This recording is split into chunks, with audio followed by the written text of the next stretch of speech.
न्यायासाठीचा प्रवास सोपा आहे का? तुमच्या हक्कांची संपूर्ण माहिती आहे का? कायद्याचे गूढ उलगडणार, सत्य समजावून सांगणार तज्ञ वकील, महत्त्वाच्या कायद्यांपासून ते गुंतागुंतींच्या प्रकरणांपर्यंत स्पष्ट उत्तर, ठोस मार्गदर्शन, एक व्यासपीठ जिथे प्रत्येक प्रश्नाला मिळेल योग्य उत्तर।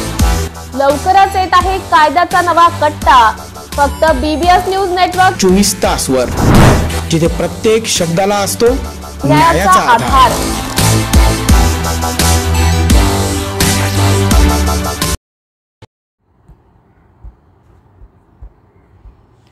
खासदार सुप्रिया सुळे यांनी नागपुरातील दीक्षाभूमीला दिली भेट।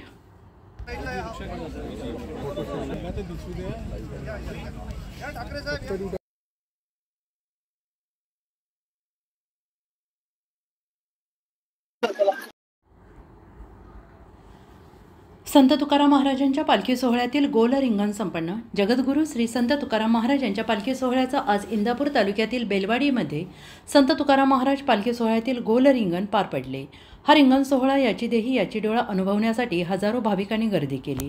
पालखी रिंगणासाठी दाखल झाल्यानंतर गोल रिंगण सुरुवातीला मेंढ्यांचे गोल रिंगण, होमगार्ड पोलीस, तुळस घेतलेल्या महिला, विणेकरी, टाळकरी, पखवाजे यांनी पालखी रथाभोवती रिंगण पूर्ण केले। त्यानंतर अकलूजच्या मोहिते पाटलांचा आणि बाभुळगावकरांच्या मानाच्या अश्वाने पालखी रथाभोवती रिंगण पूर्ण केलेलं आहे। या रिंगण सोहळ्यानंतर अश्वाच्या पायाची धूळ भाळी लावण्यासाठी भाविकांनी गर्दी केली। जगद्गुरू संत तुकाराम महाराजांची पालखी सोहळ्याचं रिंगण भक्तिभावात या वातावरणात पार पडलं।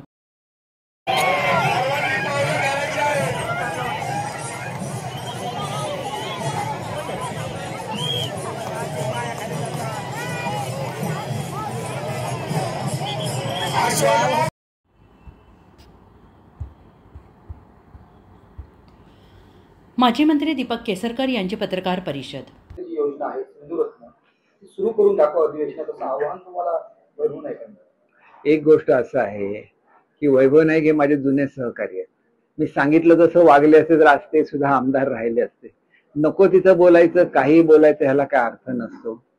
आपल्याला माहिती आहे की आधी चांदा ते बांधा योजना होती, त्याच्याऐवजी सिंधुरत्न योजना आणण्यात आली।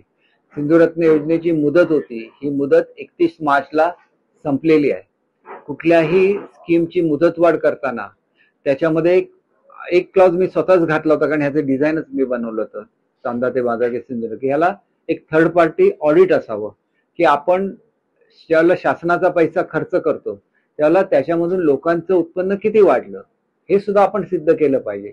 आज प्रत्येक बाबतीत आम्ही उत्पन्न वाढवून दाखवलेलं आहे। भाताचं उत्पन्न वाढवून दाखवलेलं आहे, फलोद्यानमधलं उत्पन्न वाढवून दाखवलेलं आहे, पर्यटनाचं उत्पन्न वाढवून दाखवलेलं आहे, मच्छीमारीचं उत्पन्न वाढवून दाखवलेलं आहे। असं केल्याशिवाय पर कॅपिटा इन्कम ग्रोथ होणार नाही। तुम्हाला सगळे सेक्टर्स कव्हर करायला लागतात, अगदी काथ्याच्या दोरीपासून ते टसर सिल्क पर्यंत आज सगळ्याची निर्मिती सिंधुदुर्गमध्ये व्हायला सुरुवात झालेली आहे। आणि ही केवळ सुरुवात आहे, हा भारतामध्ये इतिहास घडेल।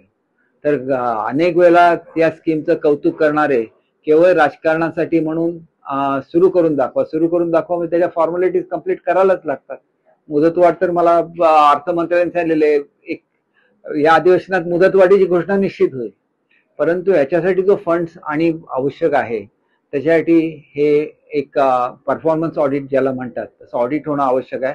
तेवढं झाले की मुदतवाढ 100% होणार, त्यांनी काळजी करायला नको। मी स्कीम आणली, मुदतवाढचा मीच आणणार। अजित पवारांच्या बैठकीमध्ये तुमच्या बोलण्याची हिंमत नाही म्हणून ही योजना बंद पडली असेल। बघा, मला बोलण्याची काय हिंमत हे महाराष्ट्राने बघितलेलं आहे, त्याच्यामुळे ते त्यांनी सांगण्याची आवश्यकता नाही। मी ज्यावेळेला बोलतो टीव्हीवर मुख्य प्रवक्ता म्हणून, त्यावेळेला सगळी लोक ते अत्यंत काळजीपूर्वक ऐकतात, कारण मी कुठलंही चुकीचं, वाईट किंवा अतिरंजित बोलत नाही। जिथं आवश्यकता आहे, जिथं सोशल ऑडिट केलं पाहिजे, सोशल ऑडिट केलंच पाहिजे ना। ते करायला काही वेळ लागतोय, कारण आम्ही त्याच्यासाठी योग्य यंत्रणा शोधतोय। झाल्याबरोबर लगेच आम्हाला मुदतवाढ मिळेल आणि तशी खात्री मला अजितदादांनी दिलेली आहे। त्याच्यामुळे मला हिंमत नाही वगैरे असं बोलण्यापेक्षा अजितदादांना जाऊन विचारा त्यांच्याशी मी किती वेळा बोललोय ते। मुख्यमंत्री असताना, तत्कालीन मुख्यमंत्री असताना उद्धव ठाकरे यांनी राष्ट्रीय शिक्षण धोरण राबवलं होतं, पण त्यामध्ये सुद्धा हिंदी सक्ती हिंदी भाषा दुय्यम ठेवण्यात आली होती। मात्र आता मराठी भाषेचं राजकारण मतपेटीसाठी केलं जातं उद्धव ठाकरेंचं, असं म्हटलं जातं। काय? हे बघा, मराठी कंपल्सरी आहे हे महाराष्ट्रातल्या जनतेला सांगितलंच जात नाही. 10वी पर्यंत कंपल्सरी झालेल्या ऍक्टने आणि नवीन शैक्षणिक धोरण जे मी शिक्षण मंत्री असताना ठरवलं गेलं त्याच्यामध्ये 12वी पर्यंत सुद्धा मराठी भाषा कंपल्सरी आहे. लवकरच त्याच्या संदर्भातला आवश्यक तो ऍक्ट अमेंड होईल. त्याच्यामुळे 12वी पर्यंत कंपल्सरी मराठी शिकायलाच लागेल. त्याच्यामुळे मराठीवर अन्याय होतो असं म्हणणं साफ चुकीचं आहे. दुसरं म्हणजे हिंदी ही महाराष्ट्रामध्ये पूर्वीपासून कंपल्सरी आहे. एवढं सुद्धा त्यांना माहिती नाहीये का? ही भाषा कंपल्सरी 5वी मध्ये होती. आता नवीन शैक्षणिक धोरण आल्यानंतर 4थी पासून आपण मुलांना चॉईस देणार आहे की तुम्हाला कुठल्या भाषा घ्यायच्या आहेत. त्याच्यामध्ये एखादा मुलगा जर्मनी सुद्धा घेऊ शकतो. मराठी तर कंपल्सरी आहे. इंग्लिश घ्यायला लागेल कारण इंटरनॅशनल लँग्वेज आहे.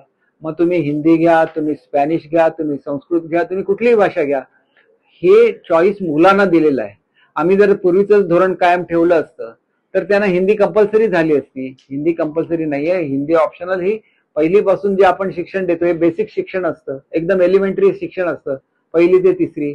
त्याच्यामध्ये मूळ हिंदी शिकून घेतली तर पुढच्या काळामध्ये ज्यावेळेला ते सेंट्रलच्या वेगवेगळ्या परीक्षांना बसतील त्याला त्यांना हिंदीच भाषा वापरायला लागते किंवा इंग्रजी भाषा वापरायला लागते. आपली मुलं मागे सुद्धा पडता कामा नये. त्याच्यामुळे राजकारण कुठल्याही गोष्टीत अशा येता कामा नये की जे मुलांच्या हिताचं आहे ते मुलांच्या हिताचं आहे. मी तुम्हाला आताच सांगितलं की पूर्वीपासून कंपल्सरी आहे. आज कंपल्सरी केली आहे का? नाही, महाराष्ट्रामध्ये पूर्वीपासून हिंदी कंपल्सरी आहे. फक्त ती 5वी पासून होती. नवीन धोरणाप्रमाणे हा चॉईस मुलांना द्यायला लागेल की तुम्हाला हिंदी घ्यायची की नाही घ्यायची. पहिलीपासून आणल्यामुळे 4थीतला मुलगा म्हणू शकतो की मला हिंदी घ्यायची नाहीये. अंतरवालीतील उद्याची शेवटची बैठकीत सहभागी व्हा. मनोज जरांगे पाटील यांचे मराठा बांधवांना आवाहन. आम्ही की आपण 29 ऑगस्टला आरक्षण घेतल्याशिवाय मुंबईतून मागे फिरणार नाही असा आपण ठाम निश्चय आणि निर्धार केलेला दिसतोय. म्हणूनच माझ्या मायबाप समाजाला पुन्हा पुन्हा तोच शब्द सांगतो की 2 वर्ष आपल्या लेकरा बाळासाठी आपण करतो. मी पण या समाजाचे लेकरं बाळ मोठे व्हावेत म्हणून त्यांच्या लेकरासाठीच इतका रात्रंदिवस झटतोय की कुठंतरी या गरीब लेकरांचं नशीब मोठं झालं पाहिजे. त्याच्या आईबापाने जे स्वप्न बघितले त्याच्या हातातली औतकाठी सुटली पाहिजे. काबाड कष्ट रात्रंदिवस शेतात केले सुटले पाहिजे. त्याचंही लेकरू साहेब झालं पाहिजे. त्याचंही लेकरू अधिकारी झालं पाहिजे. त्याच्याही पोरं उच्च शिक्षण घेतलं पाहिजे. ते डॉक्टर इंजिनियर झाले पाहिजे. ते पोलीसमध्ये गेले पाहिजेत, महसूलमध्ये गेले पाहिजेत. म्हणून ही अंतिम फाईट करायची. आता सुट्टी नाही. आणि मी मागं हटत नसतो.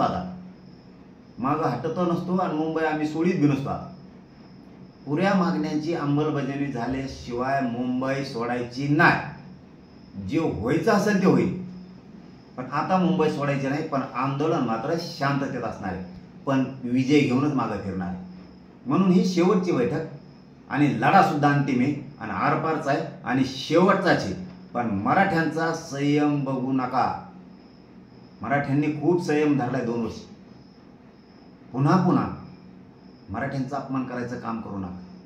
म्हणून सगळ्यात अगोदर माझं महत्वाचं आहे. बाकीचं मी तर बघणारच आहे. आता सरकार मराठा समाजाला आव्हान, फक्त तुम्ही घरी बसून व्हॉट्सअप, फेसबुकवर, सोशल मीडियावरती इथं काय बैठकीत झाले ते बघू नका. तुम्ही इथं प्रत्यक्ष स्वतः हजर पाहिजे. कारण आपल्याला अंतिम निर्णय घ्यायचा आणि शेवटची बैठक आहे. हा विषय मराठा समाजाने डोक्यात पहिला समजून घ्या. अंतिम निर्णय, शेवटची बैठक. त्यामुळं घरी राहायचं नाही, प्रत्यक्ष हजर राहायचं. घरी राहून बघितल्यामुळं इथं एकजूट दिसत नाही. आता मराठ्यांनी दाखवायची उद्या रविवारी 12 वाजता एकजूट आणि सगळ्यांनी झटून राहायचं. पाहुण्यारावळ्याला, मित्राला, कार्यकर्त्याला सगळ्याला फोन करा आणि उद्या अंतरवालीकडे सगळ्यांना घेऊन या. कोणीही गैरहजर राहू नका. आपल्या लेकरा बाळाचं आयुष्याचं कल्याण आपल्याला करायचंय आणि ते ह्यावेळेस मिळवायचं म्हणजे मिळवायचं. त्याच्यावरती मी आता ठाम आहे. फक्त उद्या सगळ्यांना अंतरवालीकडे या.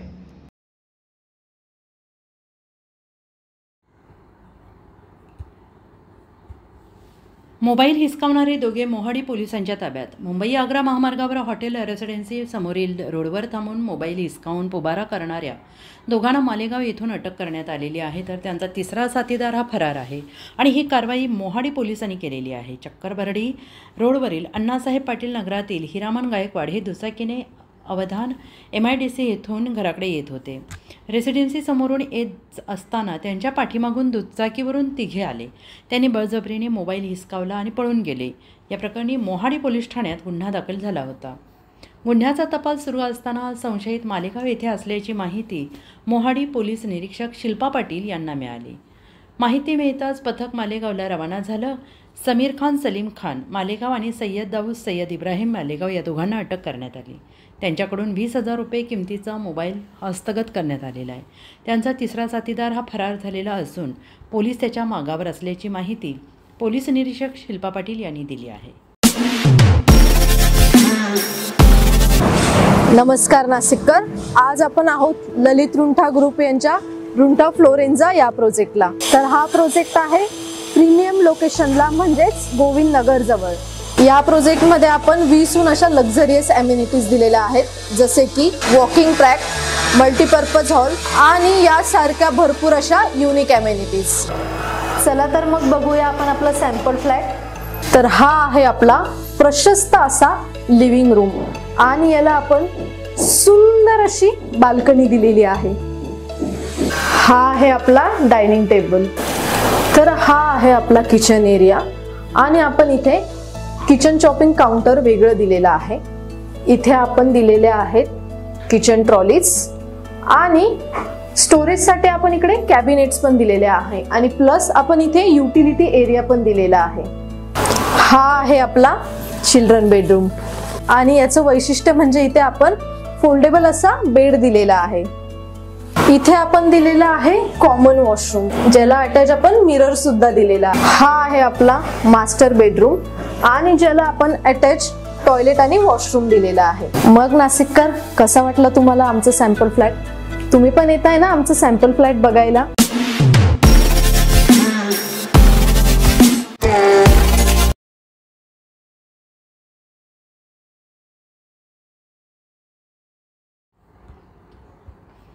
उपमुख्यमंत्री अजित पवार यांच्या उपस्थितीत माळेगाव सहकारी साखर कारखान्यात विजयाबद्दल आभार मेळाव्याचं आयोजन.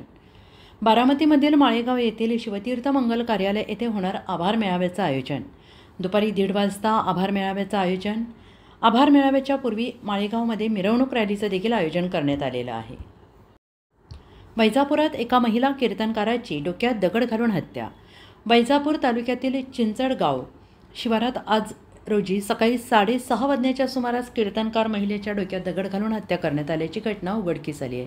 हरिभक्त परायण संगीता अण्णासाहेब पवार, वय वर्ष 50, राहणार चिंचडगाव असं घटनेतील मयत कीर्तनकार महिलेचं नाव आहे. या घटनेबाबत मिळालेली प्राथमिक माहितीनुसार हरिभक्त परायण संगीता पवार या चिंचडगाव येथील सद्गुरू नारायणगिरी महाराज कन्या आश्रम येथे राहत होत्या.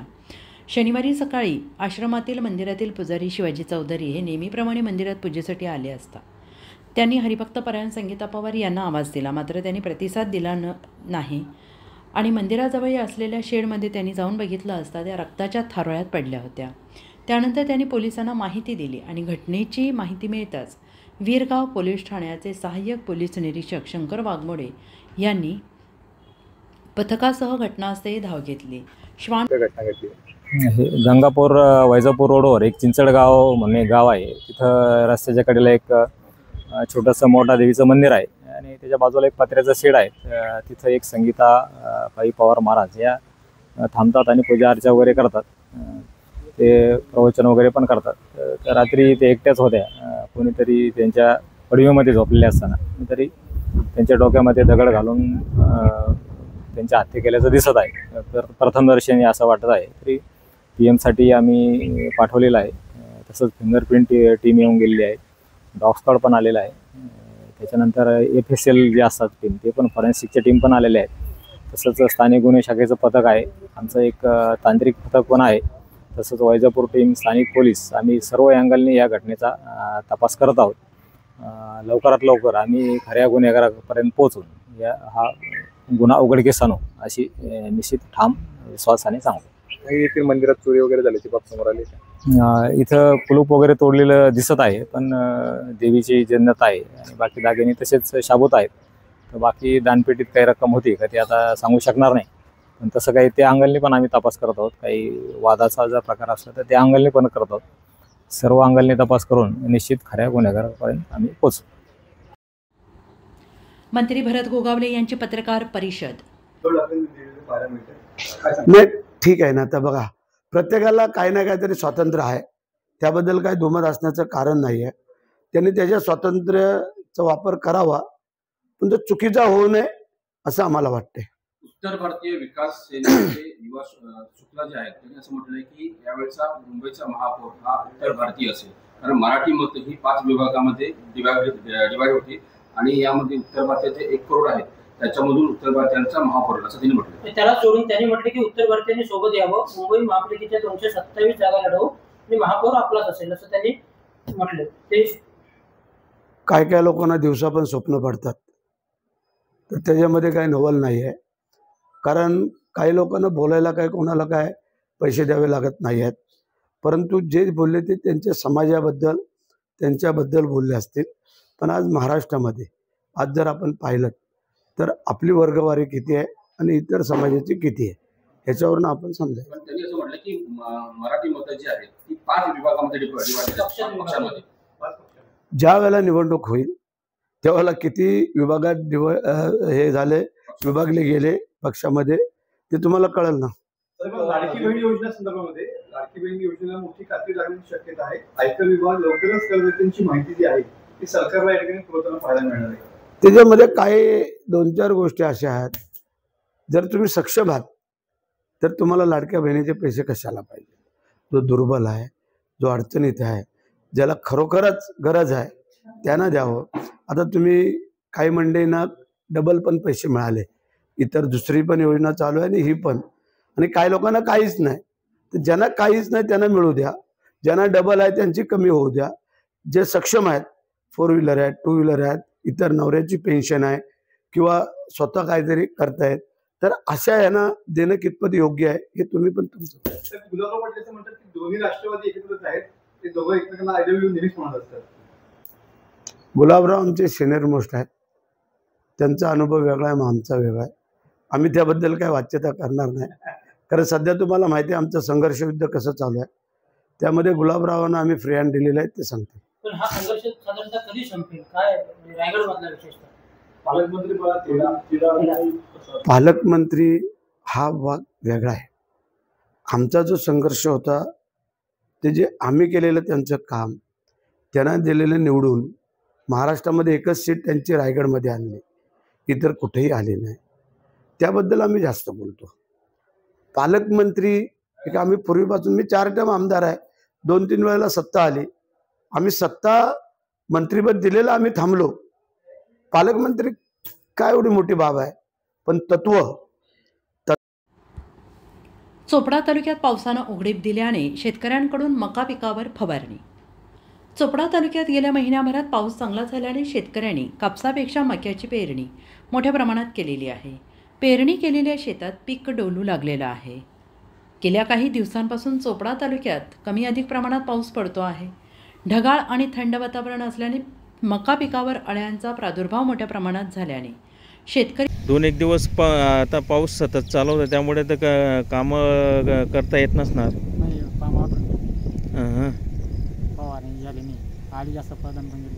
आळी पडलेली आहे का? अच्छा अच्छा. मग आता फवारणी करताय. जर अजून सतत पाऊस राहिला तर आळीचा प्रमाण वाढून जाईल. म्हणजे आता थोडंफार देवाने उघडीप द्यायला पाहिजे का? देवाने उघडीप द्यायला पाहिजे.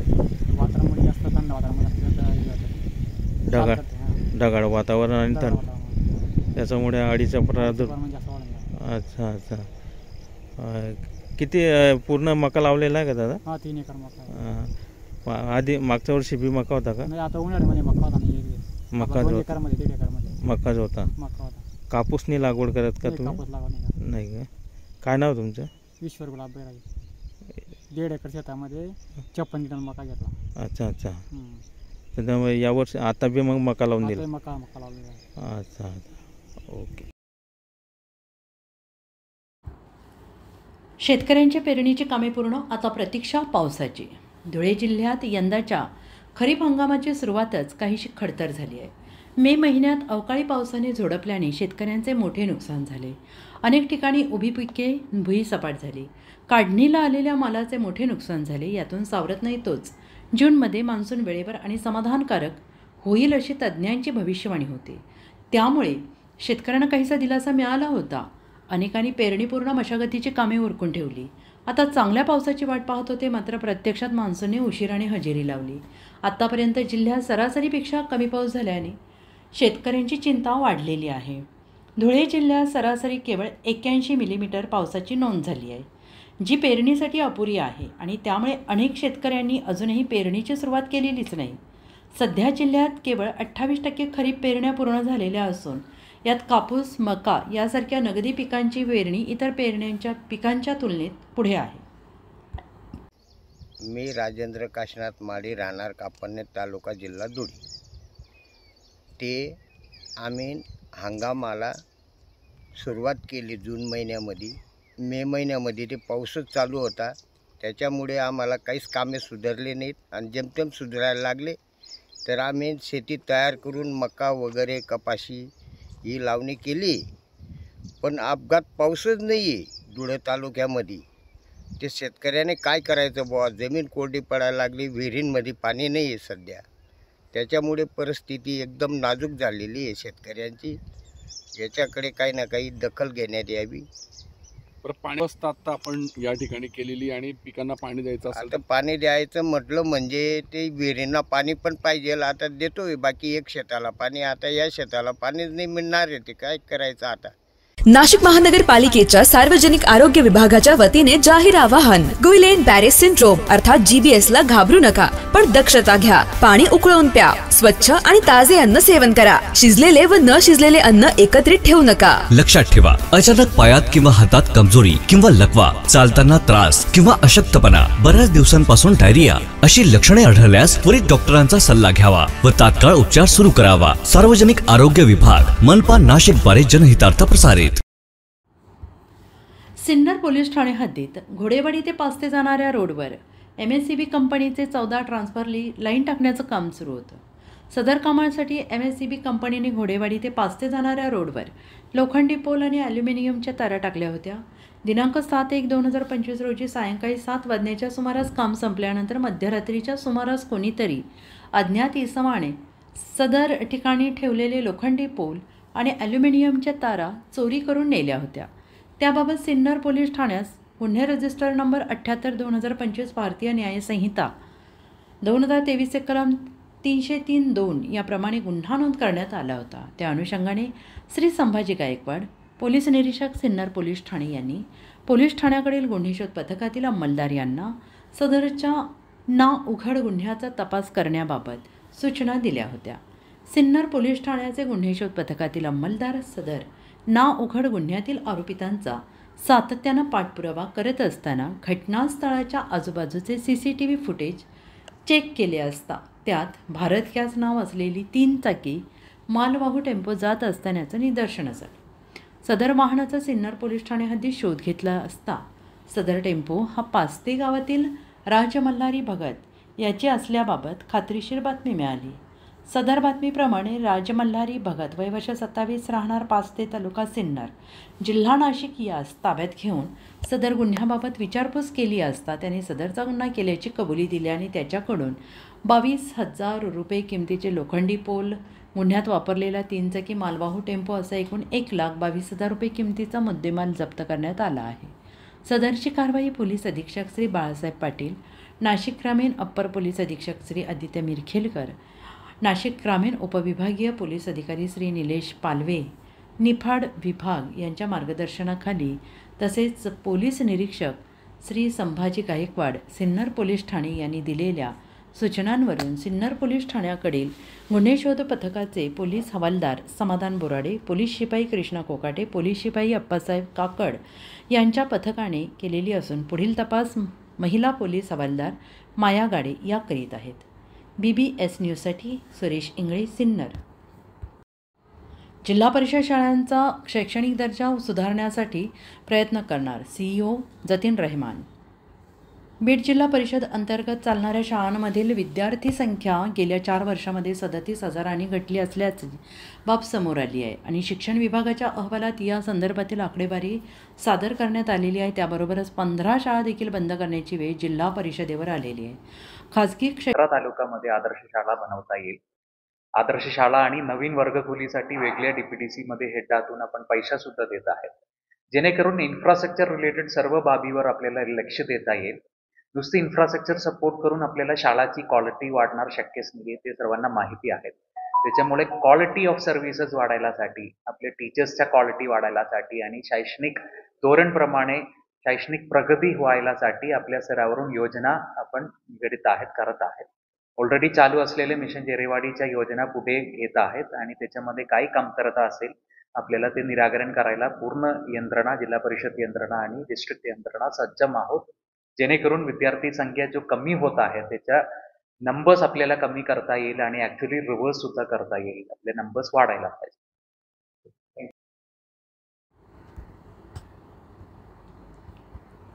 नांदेड वाघाळा शहर महानगरपालिकेने शासकीय भूखंडे मोठ्या गुत्तेदाराच्या घशात घातले आहेत. आमदार हेमंत पाटील. महाराष्ट्र राज्याचे उपमुख्यमंत्री एकनाथ शिंदे यांच्या अध्यक्षतेखाली नांदेड जिल्ह्यातील पुढच्या 25 वर्षांचा आराखडा तयार करण्यात आलेला असून महानगरपालिकेने शासकीय भूखंड मोठ्या गुत्तेदाराच्या घशात घातल्यामुळे विद्यार्थ्यांना खेळण्यासाठी एकही मैदान उपलब्ध नाही, असा देखील आरोप हेमंत पाटील यांनी नांदेड वाघाळा शहर महानगरपालिकेवर केला आहे आणि त्या हेतूने हा आराखडा तयार करण्यात आलेला असून स्थानिक स्वराज्य संस्था निवडणुकीत झाल्यानंतर या आराखड्याला मंजुरी देण्यात येणार असल्याची माहिती शिवसेनेचे उपनेते तथा आमदार हेमंत पाटील यांनी दिली आहे.